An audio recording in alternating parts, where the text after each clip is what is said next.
Hi, welcome to the Israel First television program with myself, Martin Blackham, and with Nathalie Blackham, my wife. Great to have you with us. Thank you so much for joining us today. The program that looks at Israel, the news, and the biblical understanding of Israel. Now, in the news, Nathalie, big news. History is made as the Jewish people, I should say, are now allowed to pray on Temple Mount with their prayer books. Jewish men are permitted to pray on Temple Mount with prayer books for the first time. The security minister Itamar Ben-Gvir says. I know, from the first time, saying that they haven't had since the temple was destroyed, okay, right, in 70.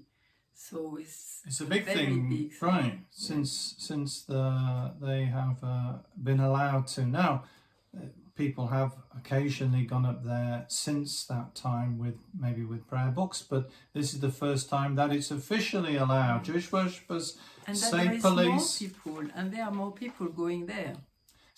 Jewish worshippers say police are permitted to ascend with Siddurim. Siddur is the Jewish prayer book. Israeli journalist Arnon Sigal has posted photographs of Jewish men praying at the site at the Temple Mount while reading from the prayer books. I should just explain Temple Mount, just in case you don't know, is the section above the Western Wall. So if you go to see the Western Wall, the Temple Mount is above it. Now, Jewish men were permitted to bring prayer books on August the 16th is the date for those who are interested in making notes of important days. Itamar Ben-Gvir confirmed to the Jerusalem Post after Arnon Sigal had posted these photos. Still, this is Arnon Sigal saying, still no blanket permit, but an initial experiment aimed at ensuring Middle East doesn't lose its mind, or should I say the Muslim world, over this. Sigal said, history being made. Israel's High Court of Justice, by the way, has previously ruled that the Jewish people are allowed to pray at the site. In fact, Prime Minister Benjamin Netanyahu has said that Jewish prayers should be expanded at Temple Mount in January 2026. Ben-Gvir has openly led prayers, by the way, at Temple Mount, while the Israeli police first allowed printed prayer sheets in January 2026. So it's all happening this year. And you might say, well, it doesn't sound a very big deal, but it is a big deal. And it's part of the redemption. You know, we're on stages in redemption, and this is a very big movement, a big shift, I should say, in the spiritual realms. Jewish and Christian groups, by the way, have gone to the site to sing and pray, with some even fully prostrating themselves on the ground without police intervention, despite some not being happy about Jewish prayer at the site. So we will keep you updated about that, but very exciting news. And as Nathalie was saying, there has been an increase in the amount of Jewish people who are visiting. Very much so, because you need to understand that some rabbis a while ago, maybe when the Temple Mount was in the hands of the people, I don't know exactly. I don't know exactly the date, but I know that many rabbis, or the major rabbi in Israel or in Jerusalem, said that the people couldn't go onto the Temple Mount because it was too holy, and they didn't know, if they were traded on the place where the temple was, where it was only for the priests and everything. And some other people said, no, look, we know where it was, and now it's big. We go on the esplanade, like on the big place, and we are doing like a special way, and we are not going where the temple or the Holy of Holies was standing. So now a lot of things have changed, and funny enough, this week I saw that there was some Hasidic rabbi, so Orthodox rabbi, who are going onto the Temple Mount now, and before they were saying no. So it's a very big thing. Interesting enough, there is still written when you go onto the temple, is written you shouldn't go, because it's what the rabbi said, so it's written on the side when you go up. But maybe one day they are going to take it out because it's really changing, and they know that is the holy place of where the temple was. But it's very important, and we are going to speak about that even after. So it's interesting. It's important, and that the people do it with sanctity. In other words, it's done in a respectful manner, and even though the rabbis who are not happy because they don't know where the temple was, or they have to do it in purity. So it means that they have to have a mikveh, which is like, to ritual immerse yourself in water before going over there, and you do not put leather shoes because it means that you kill an animal. I think it's about that. So there is like few things that they will restrict themselves because they want to go the right way with respect, as you say. So it's very interesting that things have changed. We arrive here in 29, and it's a very different place now. Now, talking of history being made, there has been rain in August, which is unheard of in Israel. Basically, you can put your television in the garden for the summer and not worry about it, or indeed electrical items or anything else, because there isn't any rain. But rare August rain hit Israel, breaking records and sending water rushing through the Judean desert. Jerusalem has seen heavy, which by the way is interesting because of the desert blooming. So it can't bloom if there's no rain, and the rain has been coming. Jerusalem sees heavy showers as Mali Adumim logs record rainfall. Mali Adumim is the town or city which you pass when you go to the Dead Sea. If you go down the road from Jerusalem to the Dead Sea, then Mali Adumim is that big city on your right. Now, it's also record rainfall in Nahal Og, and summer flooding, would you believe it? Now, it fell across parts of the country, this rain. In fact, I think we had a brief... we had drops. Brief drops here, not far from the studio. And the Israel Meteorological Service said it was the first ever recorded flood in a Judean desert storm. Jerusalem is the beneficiary of a meteorological mix-up, with heavy rain falling over parts of the capital and the surrounding hills. Was in the afternoon on the Saturday when it happened. Radar images showed an intense patch of rain over the city, while flooding was reported in some neighborhoods. No, the very interesting thing, because I went to see some friends early this week, and they had no rain west of Jerusalem. No rain at all, and they knew that there was some in Jerusalem. Right. So they were like, no, we had none. And we said, what? We had few drops. And Mali Adumim had 1 centimeter, 1.1 centimeter, which is a lot. Now, many of you may be asking, well, what's happening with the Iran war, with Gaza, with Lebanon? Well, we're in the summer and it all seems to be pretty quiet, although in Gaza, the Gaza border surveillance troops say they're again seeing terror activity like they did just before October the 7th, 2023. Surveillance soldiers on the Gaza border, who are female soldiers, have been sounding the alarm about armed terrorist activity inside the Gaza Strip, which is a bit concerning when we were led to believe that Hamas had been defeated. In warnings which are similar to that of October the 7th, 2023. Leading up to that Hamas-led invasion and massacre, the soldiers sent the same message to their commanders, that there was intense activity on the other side of the fence, and infamously they were ignored. 5 female soldiers from the IDF Unit 414 were murdered and 7 were taken captive when the Nahal Oz military base near the Gaza border was overrun. Noah Marciano was killed in captivity. Ori Megadish was rescued alive.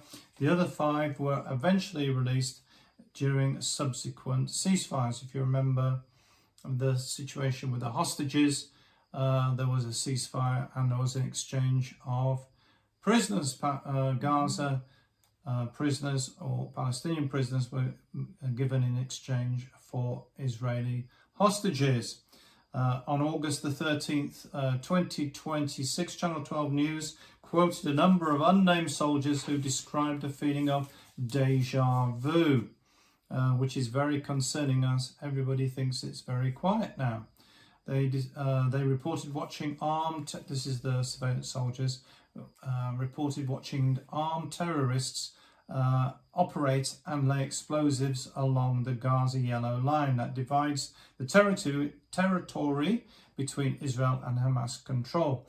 We're really seeing that they know that they won't fire on them. The Gazans aren't idiots, and they're concerned about what they're seeing. They're also concerned that there are Israeli troops not far from the Hamas terrorists. So this is something of great concern.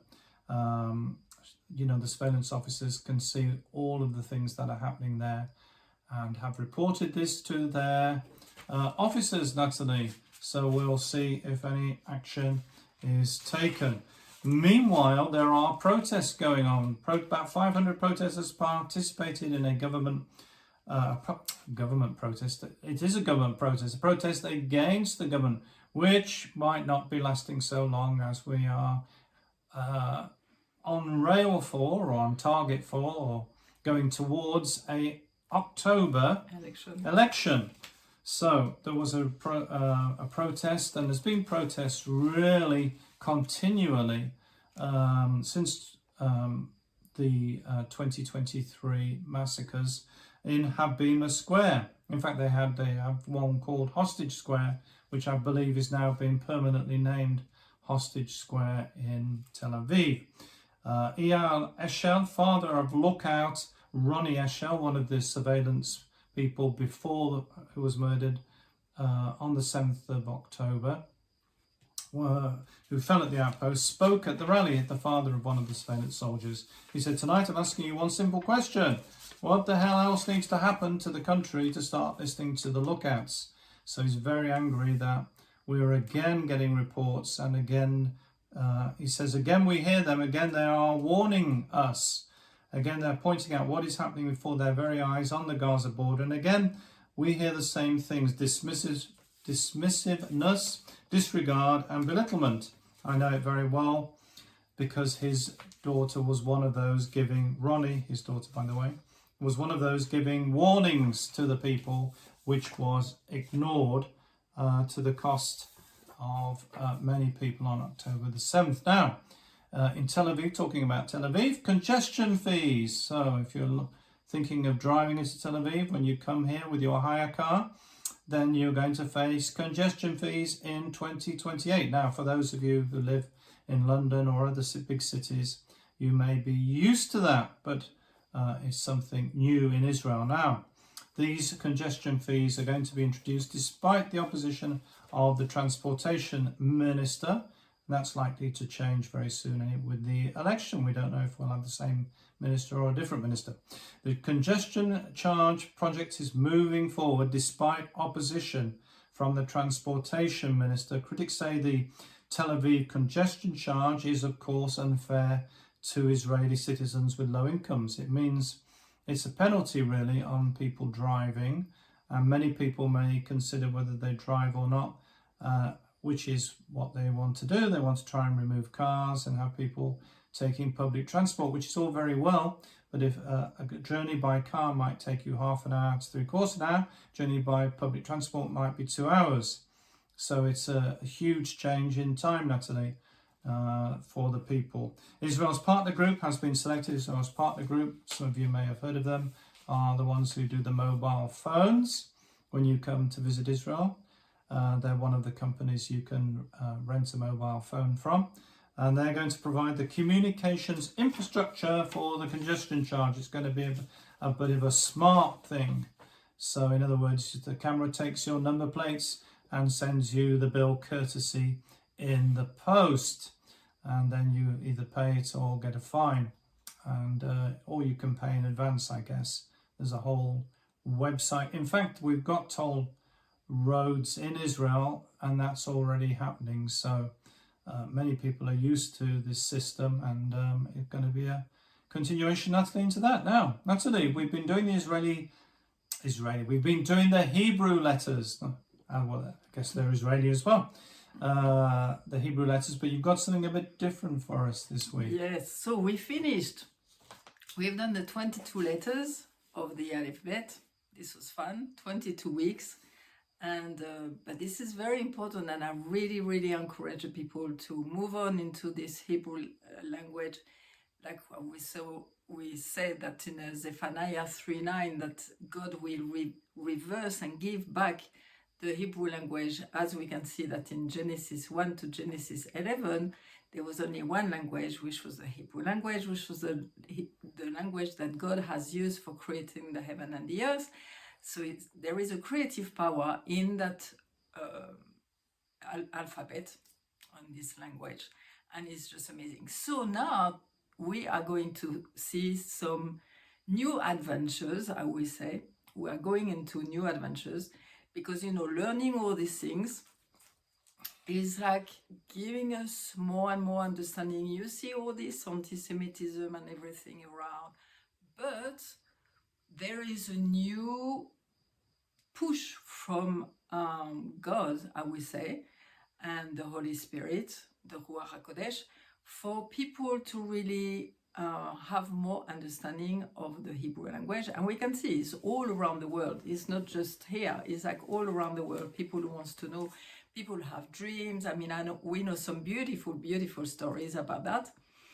And now we are going to see, and what I discovered last week, 2 weeks, 2 weeks ago, that now when we speak, and this is we're going to touch some very big things, because the church has really twisted a lot of things. And I will say the church in the western part, even more than the eastern part, which is very interesting, because when you do the history of the church, you discover more things.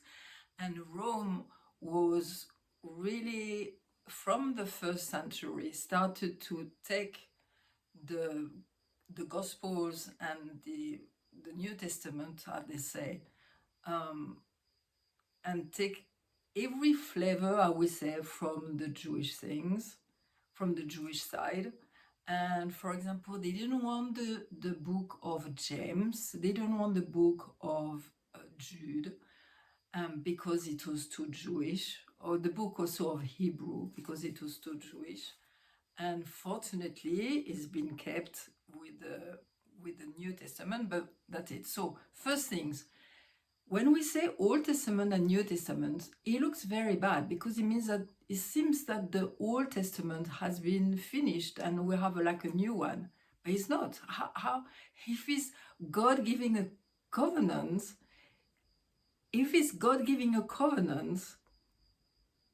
between him and his people, he is going to keep it. Okay, and if he wasn't keeping it, well, if it was like for us as new covenant people, well, he might can take it too if he took it from the old. So it doesn't stand, and it's not the nature of God. When God does something, it's not him who is going to divorce his people. It's his people. He's waiting for his people to come back to him. He's waiting always for us to come to him, but his part is always faithful and true. This is part of who he is, okay? So you won't hear me saying anymore Old Testament and New Testament, because I really want to change these things. Not just me, there is many people, but like when we are speaking, I will say sometime, I will refer to it, but it's like we have one story, okay? So you have the Tanakh, which is like the Bible, the word is being given from God to the Jewish people. And then Yeshua, Jesus, came, and his apostles saw what he was doing, and it was something new, okay? But it was still part of the history. We are one. When, okay, the Jewish people have been chosen, okay? But we are still humanity. And when the redemption is coming, is for all of us. It's not just for the Jewish people. And the Jewish people say that, they know that. Okay, so we are going to be one with God, and the Jews and all the goyim, all the people who wants to be with God, we will be one. Okay, so we are working already on these things. We are visualizing that we are one, that we will be one, but we can always see it in, we see the future. We can see the future. So what I discover is that the Bible of the Jews, okay, was written in 22 books. Now it's been done differently, and again the chapters, funny enough, were done by the church right at the beginning, and Josephus, funny enough, speak also about that. And they have 22 books, and I'm like, wow, 22 books is like with the alphabet. So he put some order in the way of we look at the things. Now, I look also for the writing of the apostles, the carry on of the work that has been done with the Jewish people, and also when Jesus came, I come for my people, but I have also some other sheep that I have to look after. And so he's adopting us too, which thank you. And you see that the Peshitta Bible, which was the one from the Syriac church, had also 22 books. Very, very interesting. They didn't have certain books because they stopped very early in the 80s, the first century, 80. So the destruction of the temple was in 70, and then they've done the Bible, they complete the Bible around 80. So it means that they didn't have Revelation, they didn't have 2 and 3 of John, they didn't have Revelation, 2 and 3 of John, the Epistle of John, of 2 of Peter, and also Jude. Okay, so it was 5, interesting. So again, they had 22 books. So for us, we can think, 22 letters, 22 books. And this morning I was thinking, well, there was 5 were missing because they were written later on. And 5, you know what it is the letters Sophit, which is like when is the end, when is at the end of a word in Hebrew, like a mem will be a mem Sophit. It changed the shape. And so they have 22 letters, but they have 5 who change shape when it's at the end of the word. So it's interesting. So, to remember, it's like the Peshitta Bible, and like the writing of the apostles, which is what we were saying before, the New Testament have 22 books, and 5 was adding in some of the Bible because the Peshitta Syrian Bible were done very early in around the 80. Okay, so the others were later on, and interesting enough, also Jude was also added. So sorry that I'll say again, it was Revelation and 2 and 3 of John, the Apostle John, and Jude, and also 2nd of Peter, always added. So this is very interesting. Now, what I wanted to say also, which is very important, we have one God, okay? And we have to move on that. It's like we have one Father. And in Isaiah is written also that the Jewish people call him also Father. Okay? And he lives in Shamayim, he lives in the heavens. So it's very important to see that. Now, I was looking also, which is very, very interesting. If you look at the Gospel of Luke, okay, Luke wasn't an apostle, but he wrote one of the Gospel. And funny enough, a lot of people said that he wasn't Jewish, but when you read it and you study and you know about all the Hebrew custom, etc., it seems that he was Hebrew, he was a Jew, and he was Hellenist, which means that he was not traditional, but he gave a lot of things, and he's explaining a lot of things. So when you look in, we are connected. It's not the Jews and the people. It's like, yes, God gave the word of God to the Jewish people. And thank you, God, and thank you to the Jewish people. All the time when we're going around, before I was always saying, you know, we have to say thank you that they kept it all through the years. When you find the old manuscript and the new manuscripts, they are the same. They are taking such a care to write it letter by letter and to make sure that it's right. And when it's written, you have some people who are looking at it to make sure that it's right and all, you know, very, very specific. Now, if you look at Miriam and Joseph, Mary and Joseph, when they went into the temple, they went to the temple. The temple is not there anymore, but it was still standing where they were there. And they were chosen, and if you remember, we looked at it, they were like tzaddik, they were righteous, and chassid, which means devoted. Okay, so they were Orthodox Jews, as we say right now. And the interesting thing, so they go on to the temple because they had Yeshua, Jesus, and they had to go to do what the Torah is saying. When is your firstborn, and it's a man, it's a boy, you have to dedicate him to God. And so they went to the temple to do that. And suddenly there is a man, we know him as Simeon, but his name was Shimon in Hebrew. And he was the same tzaddik and chassid. So it means righteous and devoted. So it means that he was a Jew who was following the Torah, okay? And what does he say, this man? He's just so beautiful.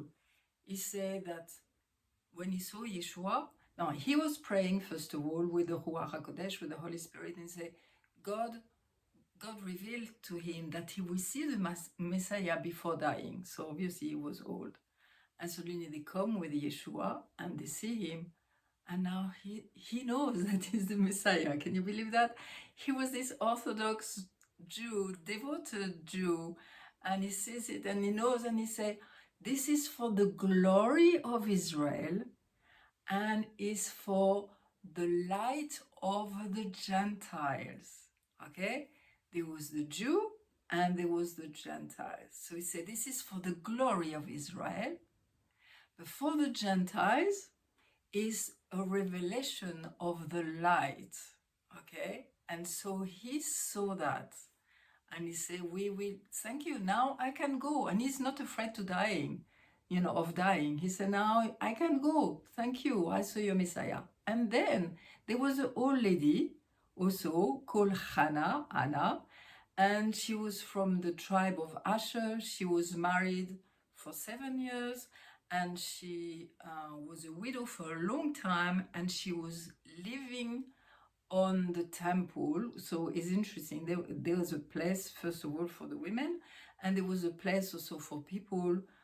She might be coming in and out. I don't know exactly how it works, but she was there. She was fasting and praying.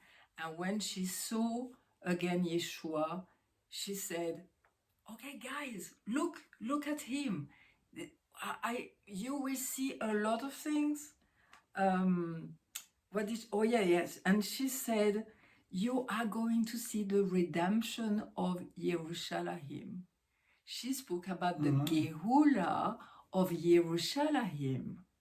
Okay, so when we read the Gospels, when we read the writing of the apostles, we need to know all the Hebrew customs and the Jewish customs, because we are missing so much if we don't understand that. And these two people were devoted and tzaddik, righteous. They knew, they were waiting for the Messiah. Interesting enough also, the Jewish people are calling the time of the 2,000 years that we call now, like since the birth of Jesus, for the Jewish people, that time is also the time of Mashiach. They say he's not here yet, but this is the time of Mashiach, which is very interesting. So you see, we need to learn. we need to learn. It's very interesting because it's kind of joining at the beginning, because where did the meeting happen? It was on the Temple Mount, where the temple was. And it's there that Jewish people are now allowed to take their Siddur, their prayer book. So it's like a connecting. You can see the importance of the Temple Mount being in the hands of the Jewish people. Well, it's been great to be with you. Thank you so much for joining us today. Don't forget to visit the website, www.israelfirst.org. A lot of information there, and you can help us. You can support us. You can find news items and watch the program at a time convenient to you. And don't forget, with the program that looks at the land, the people, and the language.